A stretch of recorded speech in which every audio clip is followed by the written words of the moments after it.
Assalamu alaikum, dear students. Myself Naveed Ahmed. I'm here to teach you biology for grade 12. We're discussing chapter number 19 and the topic is regeneration. It means to say the regeneration or regain or to development of the lost part. अगर कोई lost part है तो उसको दोबारा develop कर लेना क्या कहलाते हैं? Regeneration कहलाते हैं. Question is that कि regeneration क्यों important है? तो you know that कि जो plants होते हैं, plants के अंदर propagation के लिए important है. एनिमल्स भी ऐसे करते हैं एसेक्सुअल रिप्रोडक्शन, कटिंग कट कर लेते हैं अपने आप को, नया लॉस्ट पार्ट जो है वो नया बना लेते हैं। इसी तरह से हमें अगर कोई कट लग जाता है तो जख्म दोबारा भर जाता है, बोन टूट जाती है, फ्रैक्चर हो जाती है तो वो भी बन जाती है। सेम एज डिस लिजर्ड की बात करें तो उसकी टेल कट हो जाए दोबारा बन जाती है। इस तरह से बहुत से और भी तरीक़ेकार हैं जिनमें जिनमें क्या होता है, रीजनरेशन होती है। तो इन तमाम को अंडरस्टैंड करने के लिए चलते हैं लाइट बोर्ड की तरफ। Dear students, we are going to study regeneration. अब ये बात तो आप जानते हैं कि कोई भी पार्ट अगर लॉस हो जाता है किसी एक्सीडेंट की वजह से या फिर वैसे ही बॉडी कट हो जाती है कोई बॉडी का पार्ट, तो वो बॉडी के पार्ट का दोबारा रीजनरेट हो जाना, डेवलप हो जाना रीजनरेशन कहलाता है।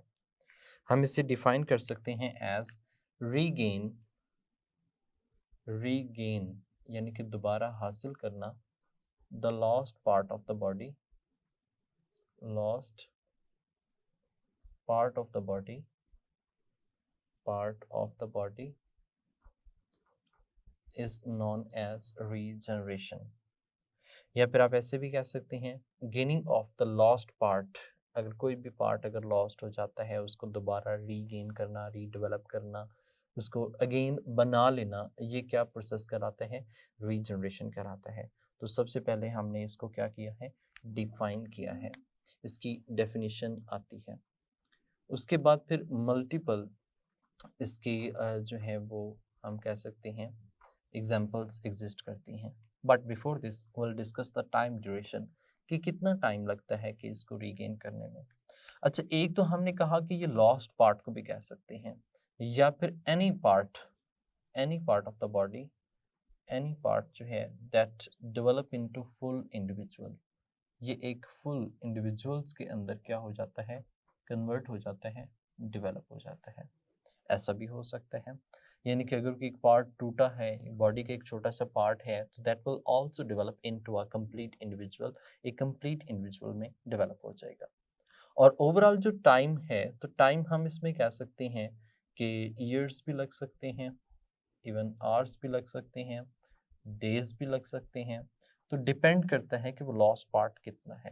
तो ये years, hours, days, even months भी जो है वो एक पार्ट के लिए जो है वो रीजनरेट होने के लिए टाइम ले सकते हैं। अब मल्टीपल एग्जांपल्स को हम डिस्कस करेंगे। सबसे पहले जो हम एग्जांपल डिस्कस कर रहे हैं वो एक छोटी सी स्टार फिश की एग्जांपल जो है वो डिस्कस कर रहे हैं। अब देखिए, स्टार फिश के रिलेटेड तो आप जानते हैं कि ये एक ऐसा ऑर्गेनिज्म है जिसके 5 बाजू होते हैं, ठीक है। स्टार शेप्ड इसकी बॉडी होती है इस तरह से, ठीक है। इसके ना 5 बाजू हैं और इसके सेंटर में जो है वो हम कहते हैं सेंट्रल डिस्क जो है वो लोकेटेड होती है और these are known as arms जो इसके सराउंडिंग में मौजूद है। तो दैट इज सेंट्रल डिस्क। ये एक सेंट्रल डिस्क है, ये इसके आर्म है, आर्म आर्म्स ये जो इसके मौजूद हैं, ठीक है। अब होता मोस्टली ये है कि ये जो सेंट्रल डिस्क है ये इसी तरह से एग्जिस्ट कर रही है। ये आर्म्स जो हैं वो लॉस्ट हो जाते हैं, आर्म्स बास्कत किसी एक्सीडेंट की वजह से या समथिंग लाइक ये आर्म्स लॉस हो जाते हैं। जैसे ही कोई अगर आर्म लॉस हो जाता है, लेट्स सपोज हम इसे ऐसे कह देते हैं कि that is going to be divided into 2। ये 2 पार्ट्स में डिवाइड कर गई है। एक रीजन जो है वो इसका इस तरह से है, कट हो गया और जिसके अंदर क्या मौजूद है, इसकी सेंट्रल डिस्क जो है वो एग्जिस्ट कर रही है, ठीक है। बॉडी पार्ट जो है वो थोड़ा सा इलोंगेटेड हम कह सकते हैं, चेंज हुआ है और दो दो के दरमियान में ये वाला जो हिस्सा है यहाँ पे जो मौजूद था, यहाँ से कट हुआ, तो ये जो हिस्सा है ये एग्जिस्ट यहाँ पे वैसे ही कर रहा है। अब आहिस्ता आहिस्ता इसमें चेंज आएगा, इनमें चेंज ऐसे आएगा कि ये जो लॉस्ट पार्ट है जो यहाँ से कट हुआ है that will develop into a new starfish, और ये जो रीजन है that will develop into a new starfish. ये एक नई नई स्टारफिश जो है उसमें कन्वर्ट हो जाएगा। जैसे कि ये पार्ट हमने कहा कि इस तरह से लॉस हुआ है, तो इसमें डेवलपमेंट होगी and it will make a new starfish, और ये न्यू स्टारफिश जो है वो बना देगा। तो इसकी सेंट्रल डिस्क है, तो सेंट्रल डिस्क से ये न्यू स्टारफिश जो है वो रीजनरेट, बाकी पार्ट्स जो हैं वो रीजनरेट कर जाएंगे। सेम ये वाला जो नीचे वाला हिस्सा था जिसमें ये स्टारफिश का पार्ट मौजूद था इस तरह से, ठीक है, ये जो हिस्सा इसमें मौजूद है जिसके अंदर हम कहते हैं इसकी सेंट्रल डिस्क लोकेटेड है, यहाँ पे ये एक नया पार्ट जो है वो इसका ग्रो कर जाएगा। आहिस्ता आहिस्ता इसमें ग्रोथ होगी और ये कंप्लीट जो है वो एक स्टारफिश में कन्वर्ट हो जाएगा। तो इस तरह से एक स्टारफिश का अगर एक आर्म कट जाता है तो वो आर्म दोबारा डेवलप हो जाएगा। हम ऐसे कहें कि ये जो सेंट्रल डिस्क है अगर सिर्फ ये रह जाए और बाकी तमाम आर्म्स जो हैं वो कट हो जाएं, तो ये सेंट्रल डिस्क जो है वो दोबारा अपने तमाम आर्म्स जो हैं उनको क्या कर लेगी, डेवलप कर लेगी। तो इसके अंदर ये सलाहियत मौजूद होती है कि अगर कोई पार्ट जो है वो को पार्ट जैसे कि यहाँ पे हमने कहा लॉस्ट हुआ है, तो इस तरह से इसका जो लॉस्ट पार्ट है वो दोबारा क्या हो जाएगा, रीजनरेट हो जाता है। तो ये इसमें रीजनरेशन होने की एबिलिटी मौजूद होती है। अब बात कर लें स्पॉन्ज। अच्छा स्टूडेंट, अगर यहाँ पे एक एमसीक्यू आता है ना, सबसे मैक्सिमम रीजनरेशन की एबिलिटी जो है वो किस में है, तो वो स्पॉन्ज में मौजूद होती है। हम इसमें ऐसे डिफाइन कर सकते हैं कि it has maximum regeneration ability, इसमें बहुत ज़्यादा रीजनरेट करने की एबिलिटी जो होती है वो मौजूद होती है। तो ये जो मैक्सिमम रीजनरेशन करने की एबिलिटी इसमें एग्जिस्ट करती है, तो ये स्पॉन्ज के अंदर है। इवन कि any part of the sponge, अगर कोई भी पार्ट है स्पॉन्ज का, any part of sponge that will develop into a new individual, वो एक नई इंडिविजुअल में डेवलप हो सकता है, यानी कि एक नए जानदार नए एनिमल के अंदर उसकी डेवलपमेंट जो है वो पॉसिबल हो सकती है। तो अगर हम कहें कि कोई भी पार्ट है किसी भी ऑर्गेनिजम्स का अगर लॉस्ट हो जाता है या एक्सीडेंटली कट हो जाता है टू के अंदर, तो that will develop into the new organism, वो एक नए ऑर्गेनिजम्स के अंदर क्या हो जाएगा, डेवलप हो जाएगा। एक और एग्जांपल है जिसमें हम कहते हैं कि हेड रीजनरेट कर जाता है, रीजनरेशन ऑफ हेड हम इसे कह सकते हैं, रीजनरेशन ऑफ हेड। यानी कि अगर कोई लॉस्ट पार्ट हेड का है, जैसे कि हम इसमें एग्जांपल ले रहे हैं अर्थवर्म की। आप देखिए अर्थवर्म जो है अगर इसका हेड लॉस्ट हो जाता है, इसका क्या हो जाता है, हेड लॉस्ट हो जाता है, तो it will regenerate its head. तो ये अपना हेड जो है उसको क्या कर लेता है, रीजनरेट कर लेता है, मतलब कि अपने हेड को दोबारा बना लेता है, रीजनरेट इट्स हेड। तो ये अपना हेड वाला रीजन जो है वो दोबारा डेवलप कर लेगा, बना लेगा। तो ये रीजनरेशन ऑफ हेड, हेड अगर इसका लॉस्ट हो जाता है तो वो भी दोबारा बन जाएगा। Same as it is regeneration of limb की बात करें, जो लिम्ब्स होते हैं ये भी रीजनरेट हो जाते हैं। तो हम यहाँ पे बात कर लेते हैं regeneration of limbs, regeneration of limbs. जो लिम्ब्स होते हैं अगर हम कहें कि ये जैसे कि हम बात कर लेते हैं सैलमेंडर की बात कर लेते हैं, सैलमेंडर में ऐसा होता है, सैलमेंडर की बात करें या फिर जो एम्फीबियंस हैं जो अर्ली एज में मौजूद होते हैं, अगर इनके लिम्ब्स लॉस्ट हो जाते हैं, लिम्ब्स लॉस्ट हो जाते हैं तो इट कैन रीजनरेट, तो वो इन्हीं को क्या कर लेता है, दोबारा बना लेता है। तो लिम्ब्स अगर लॉस्ट हो जाए या फिर उसका हेड लॉस्ट हो जाए तो उसी को वो क्या कर लेते हैं, दोबारा डेवलप कर लेते हैं, उसमें ये दोबारा बनाने की सलाहियत जो होती है वो मौजूद होती है।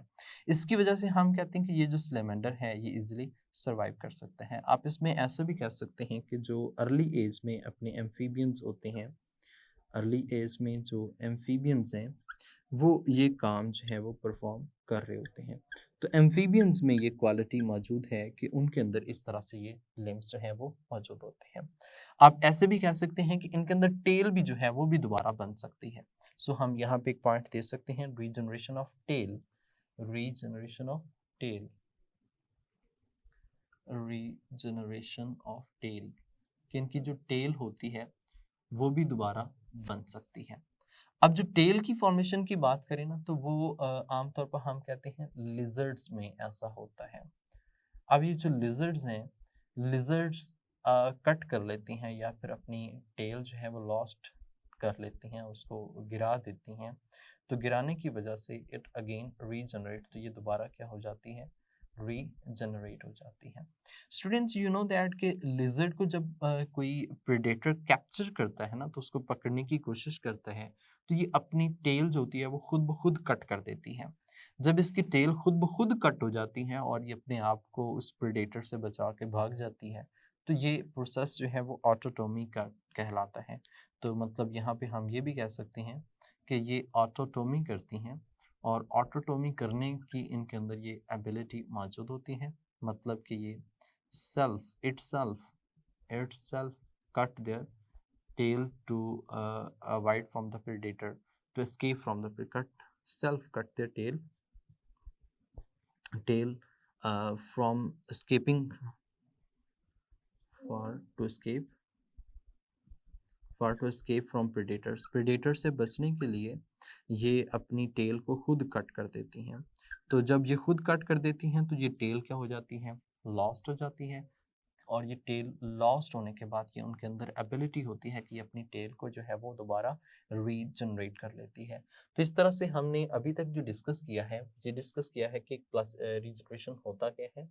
लॉस्ट पार्ट जो है वो इंडिविजुअल्स का, इसमें हम कहते हैं वो दोबारा बन जाता है, या फिर एक पार्ट है कोई भी ऑर्गेनिजम्स का वो कट होता है और वो भी आगे दोबारा डेवलप हो जाता है। अगर हम इसके टाइम की बात करें तो टाइम बहुत लेंथी जो है वो ले सकती है, even years, hours, days, months तक जो है वो भी प्रोसेस में जा सकता है। स्टारफिश है, इसमें हमने कहा कि अगर सेंट्रल डिस्क बच जाती है, बाकी आर्म जिसके लॉस्ट हो जाते हैं, तो ये दोबारा डेवलप कर लेगी। स्पॉन्ज की बात करें तो स्पॉन्ज जो है ये भी रीजनरेट कर सकती है, इसमें भी रीजनरेट करने की एबिलिटी मैक्सिमम जो है वो कंसीडर होती है, एंड दैट इज MCQ, और ये एक MCQ जो है वो भी उसमें आता है। एनी पार्ट स्पॉन्ज का अगर हम देखें तो वो भी एक नए इंडिविजुअल्स में है, कन्वर्ट हो सकता है। रीजनरेशन ये भी एक एबिलिटी है, हेड को रीजनरेट कर लेते हैं, जैसे अर्थवर्म, ये भी एक MCQ की फॉर्म में जो है वो आ सकता है। सेम स्लेमेंडर्स लिम्स जो होते हैं वो भी दोबारा डेवलप हो जाते हैं, और ये continuously through out the life जो है वो डेवलप होते रहते हैं। टेल, अगर ये टेल लॉस कर देती हैं, जैसे स्लेमेंडर्स की बात करें या फिर लिजर्ड्स की बात करते हैं हम स्पेसिफिकली, इसमें ऐसा होता है कि ये स्लेमन लिजर्ड जो होते हैं उनमें ये टेल खुद ब खुद भी कट जाती है ताकि अपने आप को प्रेडेटर से भगा सकें, बचा सकें। तो उसको बचने के लिए जो ये अपना सेल्फ रोल प्ले करती हैं वो ये करती हैं कि अपनी टेल को कट कर देती हैं, तो ये एस्केप हो जाती हैं। तो इससे भी बेनिफिट होता है और ये अपनी टेल जो है वो दोबारा रीजनरेट कर लेते हैं। फर्दर और भी प्रोसेसेस हैं, उनको समझने के लिए चलते हैं नेक्स्ट लाइट बोर्ड की तरफ।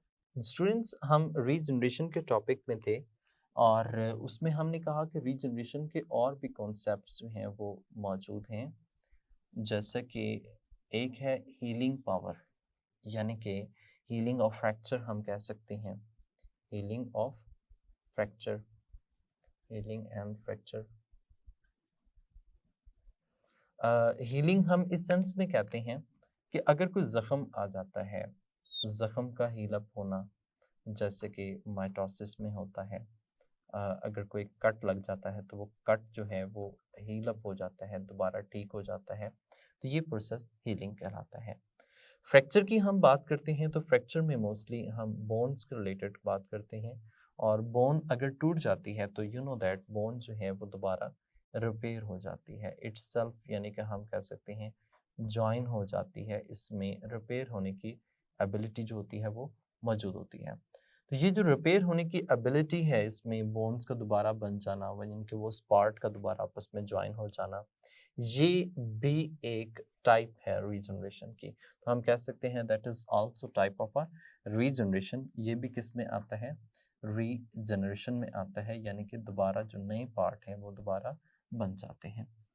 अच्छा, एक और पॉइंट था लॉबस्टर्स का। अब जो लॉबस्टर्स होती हैं, लॉबस्टर्स के पिंसर क्लाज होते हैं, यू नो दैट वो पिंसर क्लाज होते हैं वो फूड को कैप्चर करने के लिए होते हैं, जिनसे उन्होंने फूड को क्या करनी होती है, कैप्चर करना होता है। सम टाइम फूड हार्ड होती है और वो जो पिंसर क्ला होते हैं वो ब्रोकन डाउन हो जाते हैं, यानी कि इनके जो पिंसर क्ला हैं वो क्या हो जाते हैं, ब्रेक डाउन हो जाते हैं।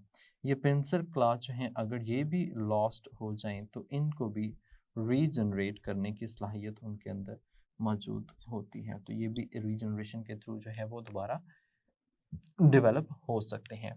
तो pincer claw in the lobsters that can also be regenerated. Student ये तो हमने मल्टीपल एग्जांपल्स डिस्कस कर ली। अब पॉइंट ये है कि हम किस तरह से कैसे हम ये समझेंगे कि हीलिंग या रीजनरेशन का प्रोसेस क्या है, ये होता कैसे है। इसके अगर हम प्रोसेस को अंडरस्टैंड करना चाहेंगे तो इसमें हम कहते हैं कि वो सेम प्रोसेस रिपीट होता है एज इन एम्ब्रियोलॉजिकल डेवलपमेंट। यानी कि हमने कहा कि रीजनरेशन के अंदर भी, यानी कि जब रीजनरेशन होती है दोबारा नया पार्ट बनता है तो सेम प्रोसेस रिपीट होता है, सेम प्रोसेस रिपीट होता है एज इन एम्ब्रियोलॉजिकल डेवलपमेंट। ठीक है, सेम प्रोसेस रिपीट होता है एज इन एम्ब्रियोलॉजिकल डेवलपमेंट। जब एम्ब्रियोलॉजिकल डेवलपमेंट होती है तो उस वक्त जो प्रोसेस हो रहा होता है सेम वही प्रोसेस यहाँ पे भी क्या होता है, रिपीट होता है। तो ये जो डेवलपमेंट का प्रोसेस है वो क्या था? बेसिकली डेवलपमेंट के प्रोसेस में हमने ऐसे समझा था कि कुछ अनस्पेशलाइज्ड सेल्स होते हैं। ये जो अनस्पेशलाइज्ड सेल्स हैं जिनको हम स्टेम सेल्स भी कह सकते हैं, एम्ब्रियोनिक सेल्स भी कह सकते हैं, ये अनस्पेशलाइज्ड सेल्स होते हैं, these are develop into specialized cell. ये किस में डेवलप होते हैं? स्पेशलाइज्ड सेल्स में डेवलप होते हैं। स्पेशलाइज्ड सेल्स में इन्होंने ग्रो करना होता है। ये अनस्पेशलाइज्ड से स्पेशलाइज्ड सेल जो हैं ये कहाँ पे काम होता है? ड्यूरिंग डिफरेंशिएशन का काम होता है। हम ऐसे भी कह सकते हैं कि वन टाइप ऑफ सेल है that is going to be converted into another type of cell and that process is known as differentiation. इस प्रोसेस को हम डिफरेंशिएशन के नाम से मेंशन करते हैं और ये डिफरेंशिएशन जो है ये स्पेशलाइज्ड सेल्स बनाने में इन्वॉल्व है और इस तरह से जो स्पेशलाइज्ड सेल्स बन जाते हैं वो जो है वो रीजनरेशन कहलाती है। अब होता क्या है कि अगर हम बात करें रीजनरेशन के प्रोसेस में भी, यानी कि रीजनरेशन के प्रोसेस में भी, तो इसमें भी अनस्पेशलाइज्ड सेल्स जो है वो बॉडी के अंदर रिटेन करते हैं, यानी कि ये बॉडी के अंदर मौजूद होते हैं। जैसे ही जहाँ पे इनकी ज़रूरत होती है when there need they move, जहाँ पे इनकी ज़रूरत होती है ये मूव करते हैं और अपना काम परफॉर्म करने में इन्वॉल्व होते हैं। अब हम यहाँ पे एग्जांपल लेंगे हम यहाँ पे प्लेनेरिया की। किसकी एग्जांपल लेते हैं? प्लेनेरिया की। प्लेनेरिया आप जानते हैं एक प्लेटीहेल्मिन्थीज है और प्लेटीहेल्मिन्थीज जो हैं इनको हमने कहा कि दीज आर फ्लैट वर्म्स, ये फ्लैट वर्म है। तो एक फ्लैट वर्म की एग्जांपल हम ले लेते हैं। अब फ्लैट वर्म में होता क्या है, यू नो दैट कि यहाँ पे एक जो है ना वो एनिमल है जिसको हम प्लेनेरिया के नाम से मेंशन करते हैं। ठीक है, इस तरह से वो मौजूद है। ठीक है, प्लेनेरिया। अब जो प्लेनेरिया है इसकी आइज़ भी मौजूद हैं। ठीक है, इसकी आइज़ भी मौजूद हैं और ये इसकी बॉडी ओवरऑल एग्जिस्ट कर रही है। अब होता क्या है कि प्लेनेरिया को हम यहाँ से क्या कर देते हैं, कट कर देते हैं या फिर ये खुद ब खुद कट हो जाता है। तो प्लेनेरिया के बन जाते हैं जी दो हिस्से। ठीक है, एक हिस्सा हमने कहा कि इस तरह से बन गया, एक उसके हेड कंटेनिंग रीजन है और एक हिस्सा जो है वो इसका टेल कंटेनिंग रीजन जो है वो मौजूद होता है। अब ये दो हिस्से बन चुके हैं। अब दो हिस्से दोबारा अपने पार्ट को क्या करेंगे, रीजनरेट करेंगे, यानी कि ये अपनी जो टेल है, टेल वाला हिस्सा है उसको रीजनरेट करेगा and that will try to regenerate its head वाला रीजन जो है वो इसका रीजनरेशन जो है वो होना स्टार्ट होगी। अल्टीमेटली हम ये कहते हैं कि ये जो यहाँ पे बन रहे हैं दैट विल डेवलप इनटू दो पार्ट्स में डिवाइड हो गया था। दो पार्ट्स जो हैं वो आगे ग्रो करना स्टार्ट करते हैं। तो ये वाला जो हिस्सा है जिसमें हेड वाला पार्ट जो था वो लोकेटेड था, ठीक है, हम कहते हैं that will develop it's on part. ये अपना जो पार्ट है वो क्या कर लेगा, यहाँ से ये सारा हिस्सा रीजनरेट कर लेगा, दोबारा डेवलप कर लेगा। जबकि ये जो हिस्सा है that can also develop it's on part, ये भी अपने पार्ट जो है उसको क्या कर लेगा, रीजनरेट कर लेगा। यानी कि इसका भी हेड वाला रीजन जो है वो दोबारा बन जाएगा। अगर हम इसकी बात करें तो इसने ये अपना ये वाला रीजन जो है जिसमें हेड वाला शामिल है दैट इज डेवलप्ड अगेन, ये दोबारा जो है वो बन गया है। इसकी भी आइज मौजूद हैं, इनकी भी आइज मौजूद हैं और इसकी भी आई स्पॉट जो है वो मौजूद हैं। अब ये जो लॉस्ट पार्ट है दैट इज अगेन रीगेन, ये दोबारा क्या हो गया है, रीगेन हो गया है, दोबारा डेवलप हो गया। क्वेश्चन इज दैट कि कैसे डेवलप हो गया, इसमें ऐसा क्या खास है। तो इसकी अगर हम बात करें तो इन एनिमल्स के अंदर हम ये कहें तो एनिमल्स में ये जैसे कि हमने प्लेनेरिया की बात की है, प्लेनेरिया में अनस्पेशलाइज्ड सेल्स जो हैं वो मौजूद होते हैं। अनस्पेशलाइज्ड सेल्स जो इसमें मौजूद हैं दीज आर नोन एज नियोब्लास्ट, इनको हमने नियोब्लास्ट के नाम से मेंशन किया। हम कहते हैं कि they move into the body, ये बॉडी के अंदर जो है वो रेंडमली मूव करती हैं। एंड व्हेन कट, जब जो लॉस्ट पार्ट होता है या फिर जहाँ पे हम कहते हैं कट लग जाता है तो they move to the site of amputation. तो ये जो न्यू प्लास्ट होते हैं ये उस जगह पे मूव करते हैं, यानी कि they move to site of amputation, यानी कि जहाँ पे एम्पुटेशन करनी होती है ये वहाँ पे जाते हैं, मूव करते हैं और मूव करके साइट ऑफ एम्पुटेशन पे जाके वहाँ पे दोबारा रीजनरेशन का प्रोसेस जो है वो कॉज करवाते हैं। रीजनरेशन का प्रोसेस जो है वो कॉज करवाते हैं। लॉस्ट पार्ट जो है वो न्यू बन जाता है, लॉस्ट पार्ट जो है वो क्या हो जाता है, न्यू फॉर्म हो जाता है, उसमें डेवलपमेंट हो जाती है। एक तो प्रोसेस ये है कि जिसमें अनस्पेशलाइज्ड सेल्स जो हैं वो बॉडी के अंदर रिटेन कर रहे होते हैं। एक और प्रोसेस है, और प्लांट्स के अंदर रीजनरेशन कैसे होती है उन तमाम को अंडरस्टैंड करने के लिए हम नेक्स्ट बोर्ड की तरफ मूव करेंगे। स्टूडेंट्स, हम रीजनरेशन को डिस्कस कर रहे थे। रीजनरेशन में भी एक जो पॉइंट रह गया था ये था कि कुछ एनिमल्स ऐसी खासियत रखते हैं जिनमें स्पेशलाइज्ड सेल्स वापस अनस्पेशलाइज्ड बनते हैं, यानी कि स्पेशलाइज्ड सेल्स वापस अनस्पेशलाइज्ड बनते हैं और फिर अगेन स्पेशलाइजेशन में आते हैं। यानी कि ऐसा प्रोसेस जो है वो एक स्लेमेंडर और न्यूट्स के अंदर जो है वो होता है। न्यूट्स, इसमें क्या होता है कि स्पेशलाइज्ड सेल्स हैं बॉडी के और ये स्पेशलाइज्ड सेल्स बनते हैं अनस्पेशलाइज्ड, यानी कि डी डिफरेंशिएशन हमसे कह सकते हैं, अनस्पेशलाइज्ड सेल्स फिर अगेन स्पेशलाइज्ड सेल्स बनते हैं। अब ये क्या चक्कर क्या है, अब देखें एक सेल है, एक सेल पहले स्पेशलाइज्ड सेल्स है मतलब डिफरेंशिएटेड सेल्स है, तो इसमें होती है डी डिफरेंशिएशन, डी डिफरेंशिएशन। अब ये डी डिफरेंशिएटेड है।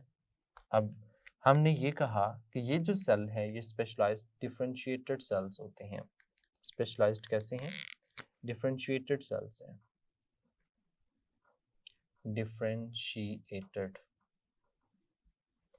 सेल्स, जबकि ये कैसे हैं, अनडिफरेंशिएटेड सेल्स, अनडिफरेंशिएटेड सेल्स। अब देखिए हमने ये बात कही कि रीजनरेशन के लिए कुछ अनस्पेशलाइज्ड सेल्स जो हैं, अनडिफरेंशिएटेड सेल्स जो हैं वो रिक्वायर्ड हैं।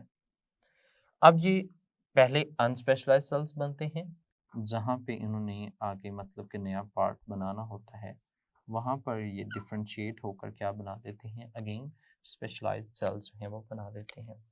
तो ये प्रोसेस अनस्पेशलाइज्ड से स्पेशलाइज्ड का बनना, ये कौन सा प्रोसेस है, डिफरेंशिएशन का प्रोसेस है। और न्यूट्स में ऐसे होता है, यानी कि पहले जो सेल्स नॉर्मल हैं वो अनस्पेशलाइज्ड सेल्स में कन्वर्ट होते हैं, these अनस्पेशलाइज्ड सेल्स होते हैं फर्दर स्पेशलाइज्ड कन्वर्ट होते हैं और ये उस जगह पर होते हैं जहाँ पर रीजनरेशन जो है वो करवानी होती है। Like that in the limbs हम कह सकते हैं, इनमें हमने पढ़ा है कि लिम्स की रीजनरेशन होती है, तो वो इस तरह से है। अब तक हमने एनिमल्स के रिलेटेड जो है वो डिस्कस कर लिया है। Now we are going to study the regeneration in plants. Plants में रीजनरेशन जो है वो किस तरह से होती है। अच्छा, जब हम प्लांट्स की बात करते हैं तो क्या प्लांट्स में भी रीजनरेशन होती है? यस, ऑफ कोर्स रीजनरेशन होती है। इवन कि हम कहें कि हमारे पास एक ऐसा पीस है, piece of stem, even leave, even you can say a single cell, एक सिंगल सेल है, तो that can be converted into a complete individual. तो ये सारे जो हैं वो किस में कन्वर्ट हो सकते हैं? कंप्लीट प्लांट में कन्वर्ट हो सकते हैं। कैसे मुमकिन है? अब देखिए, अब जो कलमकारी करते हैं, कलमकारी में हम क्या कर रहे होते हैं, छोटा सा small piece of stem with leaves, यानी कि स्मॉल पीस ऑफ स्टेम है, piece of stem with leave, हम इसको जमीन के अंदर बीज देते हैं, हम इसको जमीन के अंदर बीज देते हैं। That can be develop into, develop होगा और एक न्यू प्लांट के अंदर जो है वो कन्वर्ट हो जाएगा, पूरा पौधा बना देगा। और इवन हमने कहा कि एक सेल जो है that can also B converted into a one plant, ये भी पूरे प्लांट में जो है वो कन्वर्ट हो सकता है। इसमें ऐसी क्या लॉजिक है? इसमें लॉजिक ये है कि जो प्लांट्स होते हैं, यानी कि जो प्लांट्स हैं, प्लांट्स का हर सेल टूटी पोटेंट सेल होता है, यानी कि इसमें एबिलिटी होती है, जैसे हम कहते हैं हर सेल जो है वो टूटी पोटेंट सेल होता है। इसका मतलब कि हर सेल में ये ability to divide, ability to divide, divide करने की एबिलिटी होती है, और ये डिवाइड होकर एक कंप्लीट प्लांट जो है वो बना सकता है, कंप्लीट प्लांट जो है वो बना सकता है। सो प्लांट्स की अगर बात की जाए तो प्लांट्स में तो स्पेशलाइजेशन है। प्लांट का अगर कोई पार्ट लॉस हो जाता है, आप उसकी टहनी को काट दे तो वो दोबारा बना लेगी। अगर आप उस ऐसे भी प्लांट्स हैं जिनकी टहनी को अगर आप कट करें और किसी दूसरी जगह पर लगाएंगे तो वो एक पूरे पौधे में कन्वर्ट हो जाएगी। इवन कि अगर एक सिंगल सेल मौजूद है तो वो सिंगल सेल रीजनरेट करके एक नया पौधा जो है वो, नया प्लांट जो है वो बना सकता है। सो इस तरह से हमने कहा कि एक पूरा पौधा जो होता है उसके हर सेल के अंदर टूटी पोटेंट सेल्स होते हैं, हर सेल टूटी पोटेंट सेल्स होते हैं, मतलब उसमें एबिलिटी होती है कि वो आगे क्या कर सके, डिवाइड कर सके और डिवाइड करके कंप्लीट प्लांट जो है वो बनाने की सलाहियत अपने अंदर रख सके। जी students, we have discussed regeneration in detail. अब ये बात आप जानते हैं कि रीजनरेशन में क्या क्या इंपॉर्टेंट है। बेसिकली तो होना ये चाहिए कि अनस्पेशलाइज्ड सेल जो हैं वो बॉडी में होने चाहिए, और अगर वो बॉडी में होंगे तो कोई भी लॉस्ट पार्ट जो होता है वो दोबारा क्या हो जाएगा, डेवलप हो जाएगा। फॉर एग्जाम्पल, जैसे कि प्लेनेरिया के अंदर न्यू ब्लास्ट होते हैं, ये अनस्पेशलाइज्ड सेल्स होते हैं। ये जो न्यू ब्लास्ट होते हैं यही जहाँ पे एम्प्यूटेशन रिक्वायर्ड होती है वहाँ पे जाते हैं और एम्प्यूट कर देते हैं, दोबारा डेवलप कर देते हैं, रीजनरेट कर देते हैं। तो ये सारा प्रोसेस रीजनरेशन का डिफरेंट ऑर्गेनिजम्स में डिफरेंट तरीके कार से होता है। प्लांट्स की बात करें तो उनमें प्रोपागेशन होती है, एनिमल्स की बात करें तो उनमें healing of wound, fracture, repair of bone etcetera ये सारा आ जाता है। छोटे एनिमल्स की बात करें तो उनके अंदर लिम्स दोबारा बन जाते हैं, टेल दोबारा बन जाती है, हेड दोबारा बन जाता है। इवन के पूरे का पूरा एनिमल एक ऑर्गेनिज्म से, एक छोटे से पार्ट से जो है वो डेवलप हो जाता है। सो एकेडमिक पॉइंट ऑफ व्यू से देखा जाए तो इसमें बहुत से एमसीक्यूज भी हैं, शॉर्ट क्वेश्चन भी है और एक लॉन्ग क्वेश्चन भी है। नेक्स्ट हम डिस्कस करते हैं एबनॉर्मल डेवलपमेंट को, कि एबनॉर्मल डेवलपमेंट क्या होती है, कैसे एक उसमें कौन कौन से इसके कॉजेज हैं, किस तरह से उसकी एग्जांपल्स पेश की गई हैं और इसका मेन कॉज क्या है। तो देखेंगे नेक्स्ट लेक्चर में। तब तक के लिए मुझे इजाज़त दें, अपना ख्याल रखिएगा। अल्लाह हाफिज़।